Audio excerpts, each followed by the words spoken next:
ഇപ്പം വീട്ടുകാർ പിടിച്ചിട്ടാണല്ലോ അവരറിഞ്ഞത് നിങ്ങളുടെ രണ്ടുപേരുടെ റിലേഷൻഷിപ്പ്. അതല്ലാതെ നിങ്ങൾ മനസ്സുകൊണ്ട് ഇതാ ഫസ്റ്റ് ടൈം നിങ്ങളുടെ ഐഡന്റിറ്റി തിരിച്ചറിഞ്ഞ നിങ്ങൾ ഇഷ്ടത്തിലാണ് മനസ്സുകൊണ്ട് ഒരു മൂന്നാമതൊരു വ്യക്തിയോട് പറഞ്ഞത് ആരോടാ?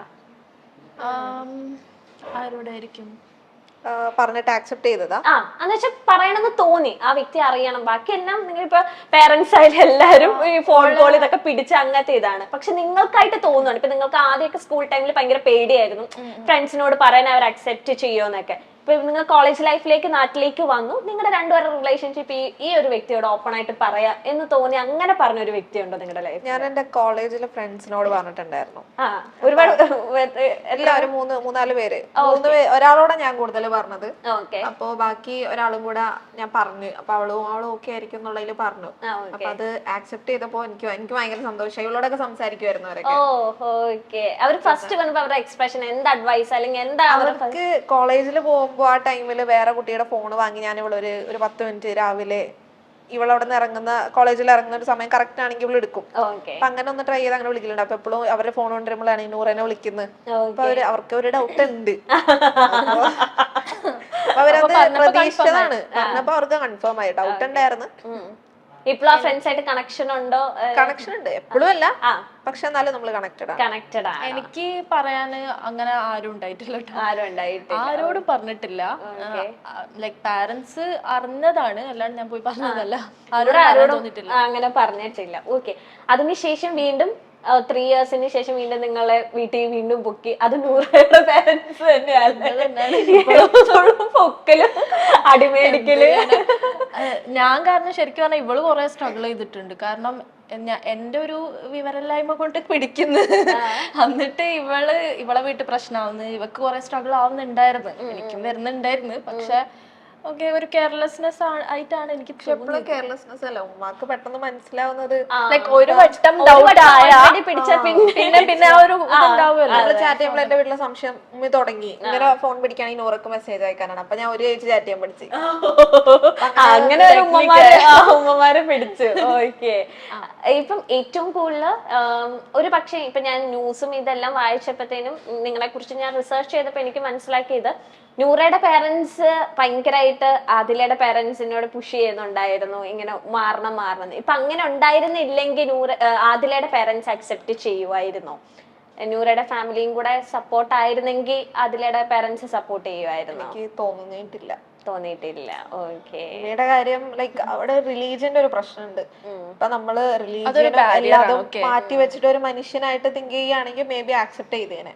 പക്ഷെ എല്ലാവരും ഇവിടത്തെ ഇത് എങ്ങനെയെങ്കിലും ആ ഒരു സെറ്റ് ഓഫ് റൂൾസിലൂടെ ജീവിച്ചിട്ട് വേറെ ജീവിതത്തിലാണല്ലോ, പരലോകത്തെ ജീവിതത്തിലോട്ട് കോൺസെൻട്രേറ്റ് ചെയ്യുന്ന ആൾക്കാരോട് പറഞ്ഞിട്ട് അതൊരു സെറ്റ് ഓഫ് ആൾക്കാരുടെ വിശ്വാസം, അതിലൊന്നും പറയാൻ പറ്റൂല.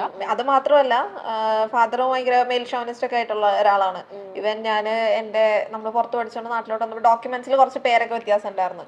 അപ്പൊ ജോലിക്കൊക്കെ ഇതാകണ എനിക്ക് പേരെല്ലാം കറക്റ്റ്, എനിക്ക് ഡോക്യുമെന്റ്സ് ഒക്കെ ഒന്ന് നമ്മൾ ഇറങ്ങുന്നതിന് മുന്നേ ക്ലിയർ ആക്കണമെന്നുണ്ടായിരുന്നു. അപ്പൊ അതിനൊക്കെ വേണ്ടി ഞാൻ ഇങ്ങനെ അക്ഷയയിലൊക്കെ പോകുമ്പോൾ നീ എന്തിനാ അതൊക്കെ പേരൊക്കെ മാറ്റണം, എന്തായാലും കല്യാണം കഴിക്കാൻ പോണേട്, ജോലിക്കൊന്നും പോകില്ല, പിന്നെ എന്തിനാ അങ്ങനെയൊക്കെ ഉള്ളൊരു കല്യാണം എന്നല്ലാതെ വേറെ ഒരു ഇതില്ല മൈൻഡില്. അങ്ങനെ തന്നെയായിരുന്നു നൂറയുടെ ഫാമിലി.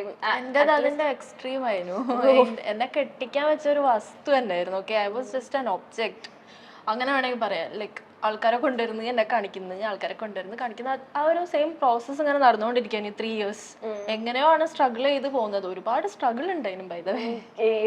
ഒരുപാട് ഈ സ്ട്രഗിൾ ചെയ്തതിന്റെ കൂട്ടത്തിൽ ഒരിക്കലും ആ മുറിവ് പോകത്തില്ല. നിങ്ങൾക്ക് ഇനി എത്ര ഹാപ്പിനെസ് നിങ്ങൾ എത്ര അച്ചീവ് ചെയ്താലും ആ മുറിവ് എപ്പോഴും മനസ്സിലുണ്ടാവും. അങ്ങനെ ഒരു മുറിവ് ഉണ്ടോ നിങ്ങളുടെ മനസ്സില്?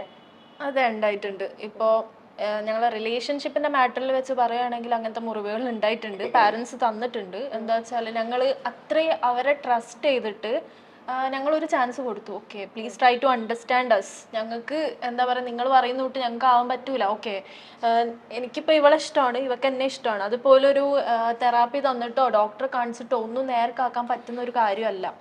That is not something to be done. അപ്പോൾ ഞങ്ങൾ ട്രസ്റ്റ് ചെയ്തു, ഞങ്ങൾ ഒരു ചാൻസ് കൊടുത്തു. പിന്നെ അവിടെ ഞങ്ങൾ കൊടുത്തെന്ന് പറയുമ്പോ ആൾക്കാർ തെറ്റിദ്ധരിക്കും, നമ്മളങ്ങനെ മക്കള് ചാൻസ് കൊടുത്ത് അങ്ങനെയല്ല. പാരന്റ്സിനെ ഞങ്ങൾക്ക് വേണം, ഞങ്ങൾക്ക് വേണം എന്നുള്ളൊരു ഇത് ഉണ്ടെന്ന് പറഞ്ഞു. അതായത് അവരാ വെറുപ്പിച്ച് മീഡിയ കാര്യങ്ങളൊന്നും ഞങ്ങൾ ഓപ്റ്റ് ചെയ്ത ഒരു ഇതേ അല്ലായിരുന്നു. ഓക്കെ, ഞങ്ങൾ അതൊന്നും ഇല്ലാണ്ട് ഫുള്ളി ഓപ്റ്റ് ഓക്കെ ഞങ്ങള് മുന്നോട്ട് പോവാം, ഇഫ് യു അണ്ടർസ്റ്റാൻഡ് അസ്, ഞങ്ങളത് പാടു നോക്കി ഞങ്ങൾ ജീവിച്ചോളാം, ജോലി ചെയ്ത് ആർക്കും ഒരു ശല്യമില്ലാണ്ട് ഞങ്ങൾ ജീവിച്ചോളാം. അതൊന്നും കേൾക്കാണ്ട് പിന്നെയും ഞങ്ങളെ സെപ്പറേറ്റ് ചെയ്യാൻ നോക്കി. അത് വലിയൊരു മുറിവായിരുന്നു, അതെപ്പോ ഇതാക്കിയാലും മാറില്ല. ഇപ്പൊ നിങ്ങൾ 12th വരെ സൗദിയിലായിരുന്നല്ലോ, അപ്പൊ ഈ കേരളത്തിലത്തെ ലോസിനെ പറ്റി, ഇവിടത്തെ ഇങ്ങനെയൊക്കെ പോയ ഇങ്ങനത്തെ ഒരു നിയമസഹായം ഉണ്ട്, അങ്ങനെയൊക്കെ നിങ്ങൾക്ക് നോളജ് തന്നത് ആരാണ്? കമ്മ്യൂണിറ്റിയിലുള്ള ആൾക്കാർ നോളജ് തന്നിട്ടുണ്ടായിരുന്നു. നമ്മള് സ്റ്റാർട്ടിങ്ങിൽ കമ്മ്യൂണിറ്റിയിലുള്ള ആൾക്കാരല്ല, നമ്മൾ കുറെ റീസെർച്ച് ചെയ്തിട്ടുണ്ടായിരുന്നു. പക്ഷെ കൂടുതൽ കാണുന്നത് ട്രാൻസ്ജെൻഡേഴ്സിന്റെ കാര്യങ്ങൾ നമ്മൾ കണ്ടുകൊണ്ടിരുന്നത്, ഇന്റർനെറ്റിലും പെട്ടെന്ന് അവൈലബിൾ ആയിട്ടുള്ളത്. അതല്ലാതെ നമ്മുടെ നാട്ടിൽ വന്ന നമ്മുടെ ലെസ്ബിയൻ, ഗേ, അതിനൊന്നും തീരെ ഐഡിയ, ട്രാൻസ്ജെൻഡേഴ്സിന്റെ ഇത് മാത്രമേ ഉള്ളൂ കാണുന്നത്, വേറെ ഒന്നും ഇല്ലല്ലോ. അപ്പൊ അങ്ങനെ കുറച്ചിങ്ങനെ റീസെർച്ച് ഒക്കെ ചെയ്ത് വന്നപ്പോ അത് കുഴപ്പമൊന്നുമില്ല, ലീഗലൈസ് ചെയ്തിട്ടുണ്ട്. നമ്മളും കുറച്ച് സ്റ്റഡീസ് ഒക്കെ നടത്തി, അങ്ങനെ നമുക്ക് മനസ്സിലായി. അപ്പൊ ഇത്രയും സ്ട്രിക്റ്റ് ആണല്ലോ, അപ്പൊ നിങ്ങളുടെ രണ്ടുപേരുടെ വീട്ടിൽ ഇത്രയും പൂട്ടിട്ട്, അപ്പൊ എങ്ങനെ ഒരു ഫസ്റ്റ് ഒരു മീഡിയ അപ്രോച്ചിലേക്ക് അതിലേക്ക് എങ്ങനെ എത്തിപ്പെടാം? കാരണം പേരൻസിന്റെ കണ്ണു വെട്ടിച്ച് വേണമല്ലോ നിങ്ങൾക്ക് ഓരോ കാര്യങ്ങളും ചെയ്യാനായിട്ട്. ഇവളാണ് ഫസ്റ്റ് ലൈക് മീഡിയയിലൊരു ഞാൻ ആക്ച്വലി FBയില് ഒരു വീഡിയോ ഇട്ടതാ, ഇൻസ്റ്റാഗ്രാമില്. അതിനുശേഷമാണ് നമ്മള് മീഡിയയിലോട്ട് പോകുന്നത്. അപ്പൊ അവിടെ വന്നു, ലൈക്ക് ഞാൻ ഈ ക്യാമറയുടെ മുന്നിൽ ഫോട്ടോ എടുക്കാൻ വരെ എനിക്ക് ഭയങ്കര ബുദ്ധിമുട്ടുള്ള ഒരാളായിരുന്നു പണ്ട് കേട്ടോ. അത് ഭയങ്കര എന്തോ പോലെയായിരുന്നു എനിക്ക് ഫോട്ടോ എടുക്കാനും വീഡിയോ എടുക്കാനൊക്കെ ഭയങ്കര അങ്ങനത്തെ ഒരു ഇതില് കയക്കാനോ വെറുതെ ഇങ്ങനെ എടുക്കും, അങ്ങനത്തെ ഒരു ഇതായിരുന്നു. പക്ഷെ ആ ഒരു നേരത്ത് എനിക്ക് എന്ത് സ്ട്രെങ്ത്തിലാണ് ഞാൻ അത് പറഞ്ഞതെന്ന് എനിക്കറിയില്ല, ഇപ്പോഴും എനിക്കറിയില്ല. ലൈക്ക് ഇത്രത്തോളം അതിന്റെ ഇടയ്ക്ക് ഞാൻ അബ്യൂസ്ഡ് ആയിട്ടുണ്ട് ആ ഒരു ടൈമില്. പിന്നെ പിന്നെ വേറെ റിലേറ്റീവ്സ് ഉണ്ട്, എളാപ്പാന്ന് പറയുന്ന ആൾക്കാരുണ്ട്. അവരൊക്കെ മോശമായിട്ട് നമുക്ക് ഹോട്ടലിൽ പോവാ, നിങ്ങൾക്ക് ഞാൻ വേണമെങ്കിൽ നിങ്ങളുടെ ഭർത്താവായിട്ട് നിക്കാന്നുള്ള രീതിക്കൊക്കെ സംസാരിച്ചിട്ടുണ്ട്. പിന്നെ വിചാരം ഒരു കൂടെ കടന്ന എന്തോ മാറും എന്നുള്ളൊരു സംഗതി. ഇതൊക്കെ നമ്മൾ കേട്ടും ഇത്ര അനുഭവിച്ച് വന്ന് നിൽക്കുമ്പോ എന്ത് സ്ട്രെങ്ത്തിലാണ് ഞാൻ പറഞ്ഞത് എനിക്ക് ഇപ്പോഴും അറിയില്ല. പക്ഷെ ആ ഒരു സംഭവങ്ങളൊക്കെ ആയിരിക്കും എന്നെ അങ്ങനെ ഷേപ്പ് ചെയ്ത് എനിക്കത് പറയാനുള്ള ഒരു സ്ട്രെങ്ത് തന്നതും അങ്ങനെയാണെന്നാണ് എനിക്ക് തോന്നുന്നത്. അതെ അതെ, ആ ന്യൂസിലൊക്കെ ഭയങ്കര മെച്യൂർഡ് ആയിട്ട് ഓരോ കാര്യങ്ങളും, അതിലാണ് ഏറ്റവും കൂടുതൽ, കാരണം നൂറേനെ ഇല്ലായിരുന്നല്ലോ, അപ്പൊ ഭയങ്കര മെച്യൂർഡ് ആയിട്ടാണ് സംസാരിച്ചത്. അപ്പൊ ഞാൻ ആ ന്യൂസ് വായിച്ചപ്പം ഒരുപാട് പേരെ കമന്റ്സ്, ഇപ്പം ഒരുപാട് ഞങ്ങൾ ഇങ്ങനെ ഇന്റർവ്യൂസ് ചെയ്യുമ്പോഴത്തേനും ഇപ്പൊ നമ്മൾ ഓരോ കാര്യങ്ങളും അടിയിലെ കമന്റ്സ് വരുമല്ലോ, നിങ്ങൾക്ക് ഇരുന്ന് ചിരിക്കാം, സ്വന്തം കുടുംബത്തിൽ വന്നാലാണ് ആ വേദന അറിയുള്ളൂ എന്നാണ് എല്ലാ ഇന്റർവ്യൂസിന്റെ അടിയിലും ഞാൻ കണ്ടത്. ഇപ്പൊ ഏതൊരു അവതാരിക പറഞ്ഞാലും നിങ്ങൾക്ക് ഇവരെ ഇത് ചെയ്യാം, സ്വന്തം കുടുംബത്തിൽ വന്നിട്ടുണ്ടെങ്കിൽ എന്ത് ചെയ്യും, അപ്പൊ അങ്ങനത്തെ ഒരുപാട് കമന്റ്സ് നിങ്ങളും കണ്ടിട്ടുണ്ടാവൂല ഇപ്പൊ ഓരോ ഇന്റർവ്യൂസിന്റെ തന്നെ. അപ്പൊ അങ്ങനെ കമന്റ്സ് ഇടുന്നവരോട് എന്താ പറയാനുള്ളത്? ഇതിൽ വരുന്നത് ഇത് പറയുന്നുണ്ടല്ലോ, ഞങ്ങൾക്ക് വന്നത് ഞങ്ങൾക്കേ അറിയുള്ളൂ, അവർക്ക് എങ്ങനെ ഇരുന്ന് പറയാം. ഇപ്പൊ ഞാനും ഇവള് ഗോത്രൂ ചെയ്ത് രണ്ടും എൻ്റെ ഡിഫറൻറ്റ് സാധനമാണ്. ഒരുമിച്ചുള്ളപ്പോൾ അത് ഗോത്രൂ ചെയ്ത് സിമിലാരിറ്റീസ് ഉണ്ട്, പക്ഷെ നമ്മൾ എഫക്ട് ചെയ്യുന്നത് ഡിഫറെന്റ്ലി ആയിരിക്കും. അപ്പൊ അത് ഇങ്ങനെ ആൾക്കാർക്ക് കമന്റ് ചെയ്യാം. That's it. ഇപ്പോഴും ഞങ്ങളെ സം പാർട്സ് ആർ മിസ്സിംഗ്, അങ്ങനെയാണ് പറയുന്നത്. വി ആർ നോട്ട് കംപ്ലീറ്റ് കാരണം ട്രോമ എഫക്റ്റഡ് ആണ്. ലോട്ട് ഓഫ് തിങ്സ് ഞങ്ങൾക്ക് സ്ട്രഗിൾ ആയി വന്നിട്ടുണ്ട്, ഇപ്പോഴും അത് ഞങ്ങളെ എഫക്ട് ചെയ്യാറുണ്ട്. ഓക്കെ, അതും ഞങ്ങളതൊന്നും ഓവർ എക്സ്പ്രസ് ചെയ്യാറൊന്നുമില്ല, യൂട്യൂബിലാണെങ്കിലും എവിടെ ആണെങ്കിലും ഞങ്ങൾ ഓവർ അത് പറഞ്ഞ് കരച്ചില് വീഴ്ചില് അതൊന്നും ഞങ്ങൾക്ക് താല്പര്യമല്ല. ഓക്കെ, കഴിഞ്ഞത് കഴിഞ്ഞു, we just have to move on, അത്രേ ഉള്ളൂ. പിന്നെ ഈ പറയുന്നുണ്ടല്ലോ നിങ്ങളെ വീട്ടിലും ഇങ്ങനത്തെ ആൾക്കാരുണ്ടാവണം, അങ്ങനെ പറയുന്ന ആൾക്കാരുണ്ട്. Okay, let it be. Like ഈ പറയുന്ന ആൾക്കാരെ വീട്ടിലാണെങ്കിലും കമ്മ്യൂണിറ്റിയിലുള്ള ആൾക്കാരുണ്ടെങ്കിൽ ഇവരെന്താക്കും, കൊല്ലുവോ, എന്തെങ്കിലും ചെയ്യാൻ പറ്റില്ല. ഇവര് കൊല്ലുവോ? കൊല്ലട്ടെ, എന്നാ പിന്നെ അതിന്റെ നിയമത്തിന്റെ സ്ട്രഗിൾ ചെയ്യണ്ടല്ലോ, കൊന്നോട് പിന്നെ ഒന്നും അറിയേണ്ട ആവശ്യമില്ലല്ലോ. പിന്നെ അവർക്ക് ആ ഗിൽറ്റ് വെച്ചിട്ട് ജീവിക്കാൻ പറ്റുകയാണെങ്കിൽ ജീവിക്കട്ടെ. അല്ല, നിങ്ങൾക്ക് ഇപ്പൊ ഒന്നിക്കാൻ പറ്റില്ലെങ്കിൽ നമുക്ക് സൂയിസൈഡ് ചെയ്യാം, അങ്ങനത്തെ ഒരു പോയിന്റിലേക്ക് നിങ്ങൾ എത്തിയിരുന്നോ? എന്ത് തന്നെ അതിൽ കൊല്ലാൻ വന്നാലും അത് നല്ലോണം എന്തെങ്കിലും കാണിച്ച് നമ്മളത് ഇതാക്കിയിട്ട് നമുക്ക് ഒരുമിക്കണം എന്ന് ഞങ്ങൾ സംസാരിച്ചിട്ടുള്ളൂ. സൂയിസൈഡ് അങ്ങനെ ഒന്നുമില്ല, എന്ത് വന്നാലും ഒരുമിക്കണം. ഇപ്പൊ എന്നാ തട്ടിക്കൊണ്ടുപോയ ടൈമിലും ഞങ്ങൾ ഒരുമിച്ചാവുന്നുള്ള ആ ഒരു തോട്ട് ഞങ്ങൾക്ക് 10% കൂടെ ഇല്ലായിരുന്നു. Like there is no chance. ഞാൻ എവിടെയോ ആണ്, എന്നെ ആർക്കും അറിഞ്ഞൂടാ, ഞാൻ റൂമിന്റെ ഉള്ളിലാണ്, nobody knows where I am. ഇവക്കും അറിഞ്ഞൂടാ, ഇവക്ക് ഫോൺ കിട്ടുന്നുണ്ടോന്ന് അറിഞ്ഞൂടാ, ഇവളെവിടാന്ന് അറിഞ്ഞൂടാ, അപ്പൊ ഒന്നും അറിഞ്ഞൂടാ. അപ്പൊ എന്താണ് എങ്ങനെയാണെന്നൊന്നും അറിഞ്ഞൂടാത്തൊരു സിറ്റുവേഷനിലായിരുന്നു. അപ്പൊ ആ സമയത്ത് അറിയുന്നുണ്ടോ നൂറ ഇവിടെ ഇങ്ങനെ മീഡിയയിൽ ഇടുന്നുണ്ട്, മീഡിയ ചാനലിൽ ഇന്റർവ്യൂ അല്ല സോറി അതിലിങ്ങനെ എനിക്ക് അറിയുന്നുണ്ടായിരുന്നു. എനിക്ക് ആ ന്യൂസ് മാത്രം കിട്ടുന്നുണ്ട്. മോളോട് പറഞ്ഞത് ഞാൻ ഇവളുടെ ലോഞ്ചറീസ് ഉള്ള പിക്ക് എക്സ്പോസ് ചെയ്ത് അങ്ങനെയൊക്കെ പറഞ്ഞു ഭയങ്കര മോശമാക്കിയിട്ടാണ് എന്നോട് വന്ന് പറയുന്നത്. ഓക്കെ സോ വാട്ട്, ഞാൻ അവളുമായിട്ട് പിരിയുമല്ലോ, എനിക്ക് ഭയങ്കര ബാഡായിട്ട് ഫീൽ ചെയ്യും, ഞാന് ലൈക് പിരിയുന്നൊക്കെയാണോ ദേഷ്യം കയറ്റാൻ വേണ്ടിട്ട്. But I know right what she is. അതാണ് ഏറ്റവും വലിയ ഒരു സ്ട്രോങ്. അല്ലെങ്കിൽ ഒന്ന് ഈ പാരന്റ്സ് ഇപ്പൊ നൂറ് എന്താ അന്ന് അറിയുന്നില്ലല്ലോ പുറത്ത് എന്താണ് ആദില ചെയ്യുന്നത്, അല്ലെങ്കിൽ ഇപ്പൊ ഇത്രയും ന്യൂസ് ഷെയർ ചെയ്യുന്നുണ്ടെന്ന് അറിയുന്നില്ല, പാരന്റ്സ് പറയുന്നത് മാത്രമാണ് കേൾക്കുന്നുള്ളൂ അല്ലെ. പാരന്റ്സ് അങ്ങനെ ഒരു ഗെയിം ഇടയ്ക്ക് കളിച്ചായിരുന്നല്ലേ? പാരന്റ്സ് മാത്രല്ല റിലേറ്റീവ്സും ഇവരൊരു സെറ്റ് ഓഫ് Relatives, അവിടുത്തെ ഒരു ഫാമിലി ഭരിക്കുന്നത് പെണ്ണുങ്ങളാണ്. അവരാ ആണുങ്ങൾക്ക് അത്ര റോളില്ല. അപ്പൊ ആ ഒരു ഇതില് മൂത്തുമ്മയാണെങ്കിലും ഉമ്മയാണെങ്കിലും ഇവരൊക്കെയാണ് നമ്മുടെ ഈ ഡാഗിനിയും കുട്ടിസ് എന്നൊക്കെ പറയൂലേ, അങ്ങനത്തുള്ള സംഭവങ്ങള് ഓലാണ് നല്ല റോൾ. ഇപ്പൊ എനിക്ക് കൺവേർഷൻ തെറാപ്പി ഇല്ലേ, അതൊക്കെ തന്നാൽ ശരിയാവും, അല്ലെ ഡോക്ടറെ കാണിച്ച ശരി, എന്തോ ഭാഗ്യത്തിന് അതിന്റെ വേർഡ്സ് ഒന്നും എത്തിയില്ല, എന്തോ എന്റെ ഭാഗ്യത്തിന്. ഇങ്ങനെയൊക്കെ ചെയ്തിട്ടുണ്ടെങ്കിൽ നിങ്ങളുടെ ആ ഒരു അഫെക്ഷനും കാര്യങ്ങളൊക്കെ മാറുമോ? എങ്ങനെയാ അത്? അറിയൂല, അങ്ങനെ ചെയ്താൽ മാറൂല. ബി ഫ്രാങ്ക്, എനിക്ക് അറിയാൻ പാടില്ല എന്താണ് ഇവർ ഉദ്ദേശിക്കുന്നത്. മേ ബി നമ്മളെന്തോ ഹിപ്നോട്ടൈസ് ചെയ്തിട്ട് for that time being or something നമ്മളെ മറപ്പിക്കാൻ മതി, but not for a long time, you know. അത് അങ്ങനെയാ തോന്നുന്നത്. ഓക്കെ. ഇപ്പൊ നിങ്ങളുടെ ചാനൽ ഫോളോ ചെയ്യുന്നവർക്ക് അറിയാം നിങ്ങൾ ഇത് മാത്രമല്ല ഈ ഒരു ടോപ്പിക്കിലല്ല, അപ്പോൾ നിങ്ങൾ ചെറുപ്പം മുതലേ കുറച്ച് എന്താ പറയാ ഫ്രീഡം അനുഭവിക്കാത്ത ആൾക്കാരാണ്, ഒരുപാട് റെസ്ട്രിക്ഷൻസ്. അതിൽ തന്നെ പറഞ്ഞ 8th സ്റ്റാൻഡേർഡിൽ എനിക്ക് വീട്ടിൽ നിന്ന് ഇറങ്ങി പോകാനൊക്കെ തോന്നി. അപ്പൊ അങ്ങനത്തെ സ്റ്റോറീസ് നിങ്ങളെ ഫോളോ ചെയ്യുന്നവർക്ക് മാത്രമാണ് നിങ്ങളുടെ ആ ഒരു ബാക്ക്ഗ്രൗണ്ട്. അല്ലാതെ ഈ ഒരു വിഷയം സ്പ്രെഡ് ആയപ്പോ ഒരുപാട് പേര് പറഞ്ഞത് ഇത്രയും വളർത്തി വലുതാക്കിയ മാതാപിതാക്കൾ ഇത്രയും പൊന്നുപോലെ നോക്കി, അവർക്ക് അവരുടെ സ്വപ്നങ്ങളുണ്ട്, അതെല്ലാം തകർത്തിട്ട് ഒരു സുപ്രഭാതത്തിൽ നിങ്ങൾ ഇങ്ങനെ ചെയ്തു എന്ന് പോർട്രേറ്റ് ചെയ്ത് അങ്ങനെ മനസ്സിലാക്കിയേക്കുന്ന ഒരു വിഭാഗമുണ്ട്. അപ്പം നിങ്ങളെ ഫോളോ ചെയ്യുന്നവർക്കാണല്ലോ നിങ്ങളുടെ ലൈഫ് സ്റ്റോറി ഒക്കെ നിങ്ങൾ Q&Aയിലാണ് ഏറ്റവും കൂടുതൽ സംസാരവും കാര്യങ്ങളൊക്കെ വരുന്നത്. അപ്പൊ അങ്ങനെ വിചാരിക്കുന്നവരോട് എന്താണ് പറയുന്നത്? ഇപ്പൊ എല്ലാരും പറയുന്നത് ആ മാതാപിതാക്കളുടെ കണ്ണുനീര്, അല്ലെങ്കിൽ ഇത്രയും പഠിപ്പിച്ച് വലുതാക്കി അവർക്കും ഒരു സ്വപ്നം ഇല്ലേ, അങ്ങനെ പറയുന്ന ഒരു വിഭാഗമുണ്ട്. അവരോട് എന്താ പറയാനുള്ളത്? അവര് പഠിപ്പിച്ചിട്ടുണ്ട്, ഞങ്ങൾക്ക് ഭക്ഷണം തന്നിട്ടുണ്ട്, ഡ്രസ്സ് വാങ്ങി തന്നിട്ടുണ്ട്, പറയുന്നത് വാങ്ങി തന്നു, അതൊന്നും ഇല്ലാന്ന് പറയുന്നില്ല. അവര് പഠിപ്പിച്ചോണ്ട് ഞങ്ങൾക്ക് ജോലിയുണ്ട്, ഇല്ലാന്ന് ഒരിക്കലും ഞങ്ങൾ പറയുന്നില്ല. അതൊക്കെ ഇപ്പൊ ഒരു കുട്ടി ഉണ്ടെങ്കിൽ അവർക്ക് പ്രൊവൈഡ് ചെയ്യേണ്ട ബേസിക് നെസസിറ്റീസ് ആണ്. ഓക്കെ, ഇപ്പൊ ഓൾക്ക് ആ കുട്ടീനെ വേണ്ടെങ്കിൽ ഓൾക്ക് അത് വേണ്ടാന്ന് വെച്ചാൽ മതിയായിരുന്നല്ലോ, എന്നാ പിന്നെ അത് പ്രൊവൈഡ് ചെയ്യണ്ടല്ലോ. അതിന്റെ കണക്ക് പിന്നെ നമ്മൾ വലുതായിട്ട് കേൾക്കേണ്ടി വരൂലായിരുന്നു. സോ അത് നമ്മൾ ഒരു കുഞ്ഞിന് പ്രൊവൈഡ് ചെയ്യേണ്ട ബേസിക് ആയിട്ടുള്ള കാര്യങ്ങളാണ് ഒരു പാരന്റ് എന്നുള്ള നിലക്ക്. അല്ല, അതിനൊരു പ്രൈസ് ടാഗ് കൊടുത്തിട്ട് ഓക്കെ ഞാൻ ഇത് തന്നതിന് എനിക്ക് തിരിച്ചു കിട്ടണമെന്ന്, അതെന്നാ സ്റ്റാർട്ടിങ്ങിൽ തന്നെ ജനിക്കുമ്പോൾ തന്നെ ആ കൊച്ചിനോട് എഴുതി വെച്ചത് ഇത് കച്ചവടമാണ്, നിനക്ക് ഞാൻ തരുന്നത് ഇന്ന പ്രൈസ് ടാഗിൽ നീ എനിക്ക് തിരിച്ചു തരേണ്ടതാണ്, ഇത്രത്തോളം അതൊക്കെ പറയണം. അങ്ങനെയല്ലല്ലോ. ഇപ്പൊ ആര് കുഞ്ഞ് ജനിച്ചാലും നോക്കും ഇല്ലേ? നമ്മളൊരു പൂച്ചക്കുട്ടീനെ വളർത്തുന്നത്, നമ്മൾ അതിന് ഫുഡ് കൊടുക്കുന്ന, അതിന് കൊടുക്കണം, അത് സർവൈവ് ചെയ്യണമെങ്കിൽ കൊടുക്കണം, അതിലെന്തെങ്കിലും വയ്യായിക വന്ന ഹോസ്പിറ്റലിൽ കൊണ്ടുപോകണം. അതൊക്കെ ബേസിക് ആയിട്ടുള്ള കാര്യങ്ങൾ. അതിനെ വെച്ചിട്ട് ഇങ്ങനെ പറയുന്ന ആൾക്കാരോട് ഒന്നും കൂടെ റീതിങ്ക് ചെയ്യാനേ പറയാൻ പറ്റത്തുള്ളൂ. അവരെ മക്കളോർത്തിട്ട് സഹതാപ തോന്നുന്നത്, പാവന്ന് തോന്നുന്നുണ്ട്. ഏത് പോയിന്റിലാണ് അതിലേക്ക് ഷെൽട്ടർ ഹോമിലേക്ക് ചേഞ്ച് ചെയ്യാം?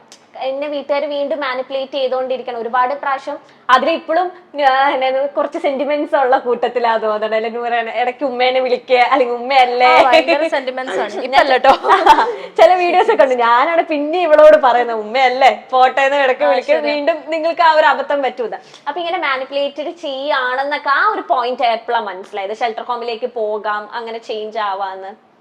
ഇവളെ പിടിച്ചോണ്ട് പോയി. അതിനുശേഷം പോലീസ് വന്ന് അപ്പൊ അവിടെ ചെന്ന് സംസാരിച്ച് ഇങ്ങനെ അബ്യൂസിന്റെ കാര്യമൊക്കെ പറഞ്ഞു. അപ്പൊ അതിന് പോലീസുകാരും വലിയൊരിത് കാണിക്കുന്നില്ല, എടുക്കണോ, നിനക്ക് താഴെ ഒരു അനീതി ഉണ്ട്, അങ്ങനെയൊക്കെ പറഞ്ഞിട്ടുള്ള ഒരു സംഗതിയായിരുന്നു. അപ്പൊ ഞാൻ കേസ് എടുത്തിട്ട് അതപ്പം തന്നെ ക്ലോസ് ചെയ്ത് ഇങ്ങനെ വിട്ടു. കാരണം എന്റെ ഫോക്കസ് എനിക്ക് നൂറേനെ കിട്ടണം. അവള് ബലമായിട്ട് കൊണ്ട് അവള് ഓക്കെ എനിക്ക് നീ ആയിട്ട് റിലേഷൻഷിപ്പ് കണ്ടിന്യൂ ചെയ്യാൻ താല്പര്യം പോവാന്ന് പറഞ്ഞാൽ ഓക്കെ ഫൈൻ, അവളുടെ കാര്യമാണ്, ഞാൻ പിന്നെ പോകത്തില്ല. ഇത് അതല്ല, പിടിച്ചോണ്ട് പോയേക്കാണ്. അപ്പൊ ആ ഒരു ഇതില് ഞാൻ പിന്നെ മറ്റേത് ഒന്ന് വിട്ടു. പിന്നെ എന്തായാലും നമുക്ക് രാത്രി ആകുമ്പോ എവിടെയെങ്കിലും പോകണം, പോലീസ് സ്റ്റേഷനിൽ ഇരിക്കാൻ പറ്റില്ല, 8 ദിവസം പോലീസ് സ്റ്റേഷനിൽ നമുക്ക് ഇരിക്കാൻ പറ്റില്ല. അപ്പൊ ഞാൻ പറഞ്ഞു എനിക്ക് ഷെൽട്ടർ ഹോം വേണം, വീട്ടിലോട്ട് ഞാൻ പോവില്ല, എനിക്ക് അവിടെ പറ്റില്ല പറഞ്ഞു. അവിടെ അപ്പുറത്ത് ഫാദറൊക്കെ സംസാരിക്കുന്നത് ഞാൻ കേട്ടതാ. അവരെ അബ്യൂസ്ഡ് ആയിട്ട് ഇവളെ പാരന്റ്സും റിലേറ്റീവ്സും പറയണം ഒന്നും നടക്കാത്ത പോലെ പറയണേ പോലീസിനോട്, ഞങ്ങളെ പറ്റി ഒന്നും കുറ്റം പറയല്ലേ എന്നുള്ളത് മാനിപ്പുലേറ്റ് ചെയ്ത്. അത് ഇവള് സമ്മതിച്ച് ഞാൻ പറയുന്നത്. പക്ഷെ അവര് വന്നതിന് ശേഷം ഞാൻ പറഞ്ഞു, കാരണം അല്ലെങ്കിൽ ഞാൻ അവിടെ എന്താവും എന്താവുമെന്ന് എനിക്കറിയില്ല, അതെ, എന്റെ നിലനിൽപ്പ് എനിക്ക് നോക്കണമല്ലോ. ഞാൻ പറഞ്ഞു എനിക്ക് ഇനി അവരോട് പോകാൻ പറ്റത്തില്ല എന്ന് പറഞ്ഞു എന്നെ മാറ്റണം പറഞ്ഞ് ഷെൽട്ടർ ഹോമിലോട്ട് മാറ്റി. പക്ഷെ അവിടെ ഫോണൊന്നും കൊടുക്കരുത് എന്ന് വീട്ടുകാർ പറഞ്ഞതിന്റെ ഇതിൽ എനിക്ക് ഫോണൊന്നും അങ്ങനെ കിട്ടിയിട്ടൊന്നുമില്ല. അപ്പൊ അതിന്റെ ഒരു ഇന്ന സമയം ഇത്ര ഒരു ടൈമിനുള്ളിൽ ആ ഒരു ടൈം മാത്രമേ ഫോണ് കിട്ടത്തുള്ളൂ, അങ്ങനത്തെ ഒരു സംഭവം ഉണ്ടായിരുന്നു. പിന്നീട് അങ്ങോട്ട് മാറി. പക്ഷെ അങ്ങോട്ട് മാറിയപ്പോ അവിടെയും കുറെ ഒറ്റക്ക് ആയിട്ടുള്ള ഒരാൾക്കാരാ. അപ്പൊ എനിക്ക് അത് ഭയങ്കര ബുദ്ധിമുട്ടായി. ഭയങ്കര അവിടെ ഉമ്മയൊക്കെ വന്ന് കാണാൻ വന്നിട്ടുണ്ടായിരുന്നു, ഉമ്മയും കസിൻസ് ഒക്കെ വന്നിട്ടുണ്ടായിരുന്നു. ഓക്കെ. അപ്പൊ അങ്ങനെ വന്നിട്ടുണ്ട്. അപ്പൊ ഭയങ്കര ഇമോഷണൽ ആയിരുന്നു. അപ്പൊ ആരും ഇല്ലാന്നുള്ളൊരു തോന്നലൊക്കെ ആയിപ്പോയി. ഇവള് കോണ്ടാക്റ്റിൽ എന്തായി അറിയില്ല, സൗദിക്ക് കൊണ്ടുപോയോ, അപ്പൊ അങ്ങനെയൊക്കെ ഉള്ള ഒരു ഇതുള്ളതുകൊണ്ട് എങ്ങനെയൊക്കെയോ 8 ദിവസം പോയി. പക്ഷെ അതൊരു 8 വർഷത്തിന്റെ ഒരു ഇതായിരുന്നു എനിക്ക്. അതെ അതെ അതെ. ഈ ഒരു 8 ദിവസത്തിൽ അതിൽ ഇത്രയൊക്കെ ചിന്തിച്ചു എന്തൊക്കെയായിരിക്കും നൂറയ്ക്ക് വിട്ടത്? നൂറ എങ്ങനെയായിരുന്നു ലൈക് അതില് ഈ ഒരു 8 ദിവസം എന്ന് പറയുന്നത് നിങ്ങൾക്ക് ഒരുപാട് കാര്യങ്ങൾ ഇങ്ങനെ മനസ്സിലേക്ക് പെട്ടെന്ന് വന്നുകൊണ്ടേ ഇരിക്കുവാണല്ലോ, ഒരു ടെൻഷനും പേടിയൊക്കെ.